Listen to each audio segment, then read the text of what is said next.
Welcome into another edition of Off the Leash. I'm Ashley Holder. That's Leah Doherty, OBR's Fred Greetham, and the one and only Mark Schwab. We're going to start things off a little bit different. Huge news in the NBA world. LeBron James is coming back to Cleveland. No, he's not. Oh, please stop. This is clickbait. But there is a chance. You're saying that there is a chance. He is not returning back to the Los Angeles Lakers. He did let the team know today after Bronny's contract was fully guaranteed. Good for him. Look at Mark. Mark, I want to know your thoughts because obviously Mark knows how I feel inside. The two teams that are picking up a lot of steam are Golden State. Everyone's always made the rumors about him coming back to Cleveland. That's nothing new. No. It's Golden Cleveland, State. That just feels really personal if he goes to Golden State. It's Golden State. It's got to be Golden State. Yeah. It's got to be. Because with LeBron, especially these days, since he left Cleveland with the decision, where there is smoke, there's fire. The smoke seems to come from LeBron's camp. He was just playing golf in Akron, though, at Firestone. I mean, yeah. He did stuff here at a basketball camp and then got on a plane and flew to New Jersey and announced he was going to the Heat. So where he is and where that doesn't mean anything. This is how he does things. Yeah. It's like he brought AAU to the NBA. He gets the band back together of his friends. And a lot of his friends are not playing anymore because of age. And so now he's kind of went a little bit to the dark side if he's teaming up with Steph Curry and Draymond Green for sure. This is I made the reference in a video I did for our website. This is Superman joining the Legion of Doom. And if you understand the reference, you had a pretty good Gen X childhood. It's one thing to join the Heat. There was no historic friction with him and Dwayne Wade or the Miami Heat. It was just viewed as bad PR because you were ring chasing. If you go and join the Warriors with Draymond and still won't be a number one option. Steph, like he can go anywhere but there. So of course that's where he is probably going to end up. And of course we know that this is going to take. He's going to take his time with this because he loves all of this attention. That's his thing. He loves to have all the attention on him and take his time to figure out where he's going to go. Just probably to already have had all those conversations with Golden State if that's where he ends up. I don't know if he'll take his time. He might not. I feel like we love the theatrics and the drama. Yeah, and I think he got ripped enough for totally will. The theatrics. I'm not saying of the to the last day, but I think he'll take a decent amount of time. I'm trying to remember and already have known where he is going. See, I'm trying to remember the timeline it took from the time he left here in 2018 to the time he announced with the Lakers. I didn't think it was that long. After the decision where it was clearly, look at me, he got eviscerated for that, for obvious reasons. And I do think he kind of maybe decided to make his decisions a little less dramatic. I don't know. I don't think he's going to take a whole lot of time, but we'll see. I surely hope he does not. I hope he just says where he's going and we can get put out a press release and move on. And that's our audition to be a basketball podcast. Right. Or at least have one. Well, there are some other decisions that have to be made with the Cleveland Browns. They could sign him. They could sign him, and they probably would be even Eric worse than Mangini where they were. one time had a great soundbite about that. Do you remember, as we bridge here, but real quick, there was a commercial that had LeBron in, I think it was a Cowboys uniform. This is like 2008. You remember this? You might have been in the presser. Mm-hmm. Somebody asked Mangini just for kicks, hey, this is out there. And he could not even complete the question about whether or not LeBron could play in the NFL. And Mangini jumped in. I think it was Grossi that asked it. It was like, yes. Of course. Yes, sign him up. I will take it. Yeah. I will take it. And I always remember that. I'm like, that's one guy. You could say, well, he's not going to rip the guy. Of course he's going to say that. He didn't have to say it as emphatically as he did. And I will say, and we'll leave it here before we get to the Browns, my favorite LeBron James story ever, and it's my first LeBron James story, was when I was calling a high school football game in 1999 when the Wycliffe Blue Devils were playing the St. Vincent St. Mary Fighting Irish. And a skinny freshman receiver named LeBron James stepped onto the field and was immediately the best player on the field in a playoff game. And at one point, I took off the headset and turned to my partner. I said, who the hell is LeBron James? That's crazy. Well, about 2 months later, he was on the basketball court as a freshman, destroying everybody in the state of Ohio. How tall was he as a freshman? About 6'3". I think he was 6'3", and he was very skinny. And we had held the run-up to that game was hearing all about Maverick Carter, who Maverick was the big basketball player there, and of course is a longtime friend of LeBron and was on the team, on his management team and everything.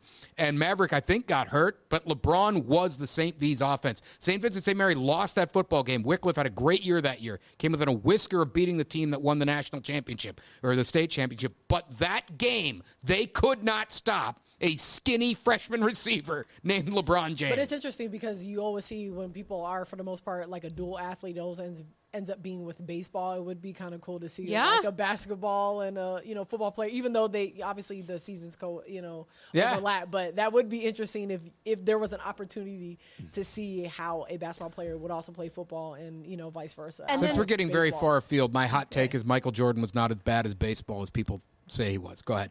That brings up the debate, too, that I love talking about, is what translates better, like NFL players going to the NBA or an NBA player going to the NFL. And I feel like I think NBA players are some of the most freak athletes out of any sport we have. It's like, I think they would translate better. Like, their size, their endurance, like baseball, you don't have to be like super crazy athletic. Nope. Like football, it obviously like depends on your position. But in terms of like versatility and their sheer size and body mass, and like I think NBA players are some of the greatest athletes. See, I'm like opposite. I would think. I mean, I think they're great athletes. Don't get me wrong, but I would think like a football player could translate better into basketball. They're not going to have the size though. Most of them don't. You see a lot but of I would basketball. say they would have the strength. Yeah. I would say more the strength. I mean, I think it's a lot look at the way easier. LeBron flops. He could never survive like a real hard. I think it's a lot easier to learn how to like run and hit someone or catch than it is to like go and be an NBA player and have that level of accuracy. It depends on what position, but I think it would be harder to do that. Like defense, I'm sorry, like you get a big athletic guy, like you can teach him to go hit someone. You can teach him to block. That's what I'm saying. Yeah, we're block. Like, anyways, not the point. This has been wildly entertaining. This is way more fun than some of the stuff. It's been way more fun than the stuff we were going to talk about. All right, well, let's get to the real fun stuff. The Browns have got to make a lot of hard decisions. We know that they upgraded their receiver room, over the offseason. They also added Casey Concepcion and second-rounder Denzel Boston. Casey Concepcion actually spoke to the NFL earlier, I think it was NFL Insider or something like that, earlier this week, and was just speaking about like how, this is it's a tight-knit group. They're all working for each other and whatnot. And that sounds all good and gravy. But even though, Andrew Berry said, listen, what did he call Jerry Jeudy? The cowbell? Bell cow. Bell cow. Yeah, the bell cow is, safe and everything is okay. I don't know if I believe that. I kind of feel like if Concepcion and Boston really show up, Jeudy could be in some big trouble considering, he doesn't know how to hold on to a ball for very long. Jerry Jeudy is leading that race in name only, it might take 5 minutes for him to get past. I do believe, yes, right now he's their number one guy because the other two guys have never played it down in the NFL. And it shouldn't take long for him to get passed up if those guys are what the Browns think they should be. I think that would be best for Jerry Jeudy because I don't see him as an alpha dog, number one receiver. I think he needs to be pushed. And I think there's a little pride there to see two guys drafted as high as they were by the Browns and Casey Concepcion in the first round and Denzel Boston to say, hey, maybe I'm not the guy anymore. And I think if that doesn't motivate him a little bit, I don't know what will. And so I think all the way around, another one that I think will sneak in is Isaiah Bond. I mean, this guy really didn't have training camp, and he came in late, and he had a little bit of an impact, but he's had a great offseason. So now you got competition all the way around. Cedric Tillman's the guy that is sitting on the hot seat, in my opinion, because he's got $3.6 million contract, and that's what Jerome Ford was faced with, and they were going to cut him because of that, and he took less money to stay last year. So we'll see what happens. You touched on it a bit, but I think the biggest thing is just having competition in that room. Like it was Jerry Jeudy or nothing. Cedric Tillman's been hurt so many times. Like you said, Isaiah Bond was so fresh, didn't have a ton of experience, and so they just solely relied on Jeudy. Like, really, it was like Harold Fannin was like wide receiver one, basically. Like, that's what they threw to more. They just didn't have many options. And so I think the fact that you actually have competition in the room, you have to, out of respect, Jerry Jeudy, like, is your number one wide receiver right now. But again, whoever is most productive, you handed Tillman the job last year. He didn't have to win it. He was just awarded it, and now he's got to compete to make the team. But I agree with what you were saying, like the fact that there's competition. It also makes it exciting, just what the offensive scheme really can be for them, because you're options. not just options. Who would have thought, like, something so simple as that, to be able to say, we're not going to just focus on Jerry, or I don't even think they were. I think at some point, I don't know what week, but I don't think they were worried at all about Judy. I think they was just like, okay, we'll just make sure we get the tight end locked down, and we'll just kind of see where it was. And obviously Quinshawn was just the number one option of what to do. But I am excited to see how they use Fannin, how they can put Bond in there, Jerry, Concepcion, and Boston, and see, what Todd schemes up. I want to know. Offense. And it's exciting. This will be coming soon. This will be a true false, I'm sure, during training camp. I want to know if Fannin's their leading receiver again. I partially wonder, was he the leading receiver last year just because there was literally no one else? Yeah, I think so. I mean, or is he legitimately good enough to be one of those guys that's a rare tight end that leads his team in receptions? But now that they've actually addressed the position with guys that don't have feet for hands and can catch the football, does he get passed by? And then does he get passed by more than one guy? Because in the NFL, there's only, I think, 2 teams, maybe 3, where the tight end is the number one option. I think that's safe to say in Arizona. I think it's safe to say with the Raiders, with McBride and Bowers. And then there's the question in Kansas City now, is it Kelsey or is it Rashee Rice? Then you get to other teams where the tight end might be the 2. That's still a very prominent tight end. Most tight ends, even that are good, are like the 3 option. Mm-hmm. So can Fannin hold off even one of those receivers to settle in as the number 2? Stuff we'll talk about, as things unfold, but that's one thing to keep an eye on this year. Todd might think, Harold Fannin could be another version of Mark Andrews. He was a guy that was the 1. Yeah, and exactly. Now, he had a big part in that offense. Now he might be the 2, because I think Zay is probably the number 1 guy there. But yeah, that was another guy I should have mentioned. But he look at the playoffs. He even showed up big there. Yes. So, I think it's both. Like, I think he was the only option, but I also think, like, they just struck gold, and he happened to be, like, really talented, too, just coming off his rookie year. Andrews? No, Harold Fannin. Yeah. Oh, yes. I'm still hurt when Andrews did not catch that ball. And Monken used Isaiah Likely a lot, and the tight end has been big in their deal, and so I think there's a reason they drafted a couple of them, even though it was lower. But it comes back to competition, even like Jerry Jeudy. You drop the ball, you're going to be sitting on the bench, I think, with Todd Monken, because whoever it is. And so if Fannin's the guy, he's going to be the guy, and it's going to emerge, and so that's what you want, is competition, other options, not just, you're the guy. And I don't think Kevin Stefanski would have ever benched Jerry Jeudy. It didn't matter. You're the guy. You'd say, what about it? Oh, he'll do better, and I think Todd Monken will make changes. I'm so glad that we do not have to hear, as of right now, that we don't have to hear, he'll be better, I'll be better. We'll all be better. We'll have to be better. We have to get better. All right, we're gonna take a really quick break on Off the Leash. We'll be right back with Mark Schwab's True Fall question of the week.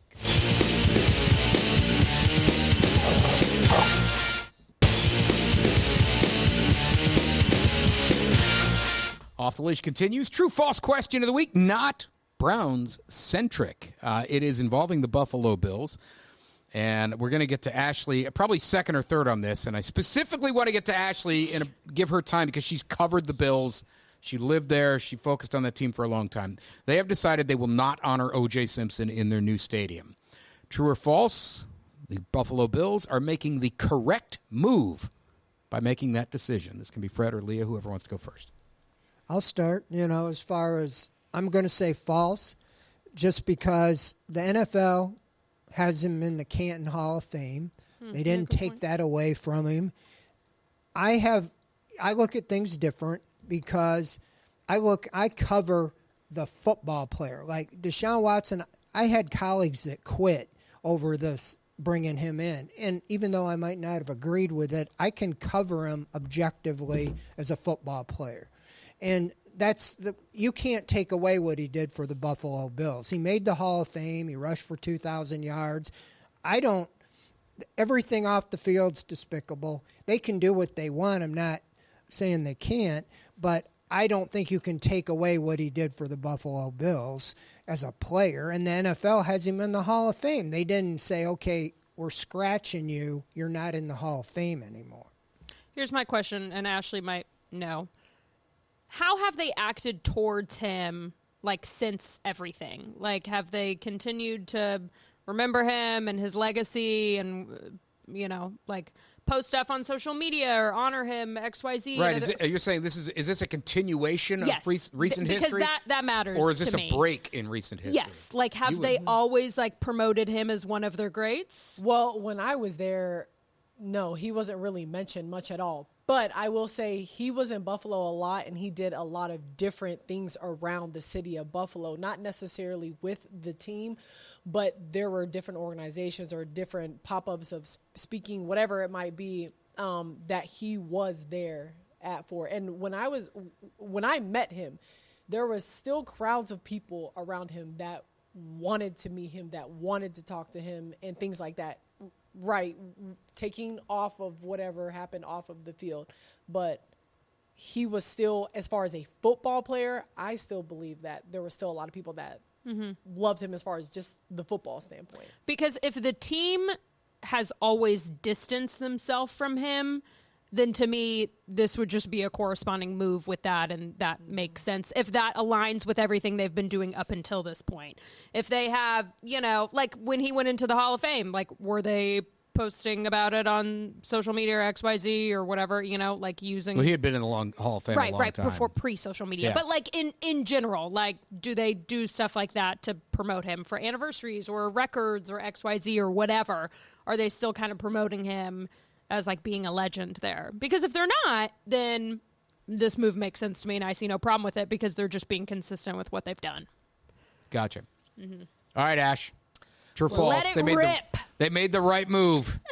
Well, you know what? Thank you, Fred, because I agree with you 1,000%. I'm going to go with I'm going to side with Fred, and I'm going to say false. Right? If they're not doing... What was the question exactly again? This is what always happens. Ashley's against the move. Just go. Just against just go. the move. I want to make sure I said it after You would be false. Yeah, it would be false. I knew it was going to be false. I just wanted to say what the question was after. But the reason why I just literally he said everything that I said. Yeah. Just like a restaurant, you can refuse service to anybody that you want and things like that. So for the Ring of Honor, they can do just that. But he's still a Hall of Famer. He's still respected in that. And there's no way that you can speak about the Buffalo Bills without speaking about what OJ did. Not only what he did on, I was going to say on the field, but just also of how big what he represented for also black players in the NFL as well. Taking off of the other things off of the field. He was, if you were a running back, you wanted to be the juice. It's just that simple. You wanted to wear number 32. You wanted to be that guy. And he was such a humongous player for Buffalo and what he was able to do. So I feel like, yes, you cannot erase his legacy. His legacy is what it is as far as on the field. Off the field, okay, yeah, like we know it's a freaking mess and all this other crazy stuff, and you can be talking about that for hours. But on the field, it is what it is. Should his name be in there? I think for a personal standpoint, as far as football, yeah, it should be in there. But I totally understand why they're not doing that, because then it would just cause a bunch of mess for them. They want the new Highmark Stadium to be all this positivity and stuff like that. But at the end of the day, OJ's always going to be a Buffalo Bill, no matter what they do about it. It just is what it is. And to add to it, I just looked up too, when he passed away in 2024, they didn't release a statement or say anything about his passing. So to me, because they just want to be, it's just at that point, you just want to be safe from it, because you would rather just stay away from anything that causes you a problem, even if you want to do it. I just think that's what it comes down. They're like, you know what, let's just be safe. Let's just not say anything. So but I would go. There's people that got love for that, man. You're going to say true. Yeah, I would say true, because this aligns with everything that they've been doing. So that's kind of where I'm at. Personally, I think either decision they make will be perceived as wrong. I will say true simply because they made the right move, because it seems to continue the trend they had. However, they lose either way. They lose if they pull him out, because then we have all this stuff of accurately, he is still in the NFL Hall of Fame. And there's all these other guys that have done terrible things that the league still acknowledges and their team still acknowledges these players. They lose if they put him up because, hey, that's the guy that was involved in this, that, and the other thing. They can't win either way. So I guess they went with the side of not looking like they're supporting a guy who we know a criminal jury acquitted and a civic jury said he was responsible for a murder or two, and then he had the 9 years he went to jail for the others. They can't win either way, so they tried to go with clean PR, but it is what it is. Well, the Browns could have distanced themselves from Jim Brown, who arguably is the best player ever. He doesn't have the greatest off-the-field record, and the Browns, still acknowledge there was a time they didn't, or they were cool with him. But as far as, that's you can't argue with the accomplishment. Well, we could go back and forth with what the NFL is okay with, what they're not okay with, what should be, why someone should be able to play, why they shouldn't be able to play. That could be a whole long conversation. Mm-hmm. But we'll take a really quick break on Off the Leash. We'll be right back.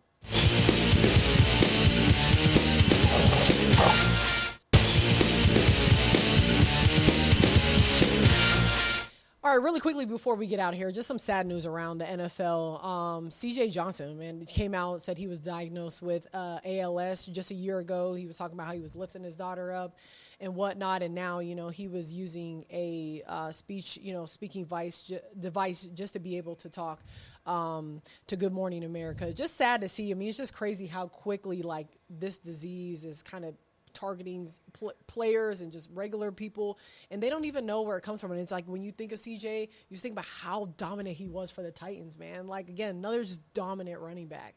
It's a super sad disease, and the fact that your mind stays sharp and then your body just shuts down on you. I've had people in my life that have passed away from it. It's really sad, and there's no rhyme or reason for why you get it. 90% of the people that get it, it's not the hereditary version, and there's no way to know how you're going to get it or anything. And some people it affects, the onset is far quicker too. It's super sad. You have to wonder, we always, with this one, how does this happen? Right? I mean, it happened to Lou Gehrig. There's a reason you call it Lou Gehrig. That dude, he played through it for a while. It's a dang tragedy. He was so exciting when he played. CJ2K had the nickname. I mean, he was a bolt of lightning when he came out of Eastern Carolina and hit the NFL. He was so fast and so good. And it's just everyone knows it stinks, it sucks, it's a tragedy. It's exactly what it is. Very sad, and I know that the little research I did is that a lot of NFL players, have this, so you feel like, what's the connection? But as far as, that's the thing, everybody loves to watch the NFL, but not only a disease like this, but there's so many things, CTE, so many things. They know what they're signing up for, but if you look in general, former NFL players die a lot younger than the average person, many times in their 50s or early 60s compared to the average life expectancy. So there's a price for the fame and the fortune, of the NFL career for sure, and so very sad. Yeah, our thoughts and prayers definitely go out to CJ and his family. And listen, if you're feeling anything that could be going on, make sure you guys go to the doctor, get checked out, and do not wait. And maybe, that can help you, and you can go a long way with that. All right, well, that's another edition of Off the Leash. I am Ashley Holder. That's Leah Doherty, who's back and fresh off her B-Day trip. Hello. And OBR's Fred Greetham and Mark Schwab. We will see you next week for another episode of Off the Leash. We'll see you later.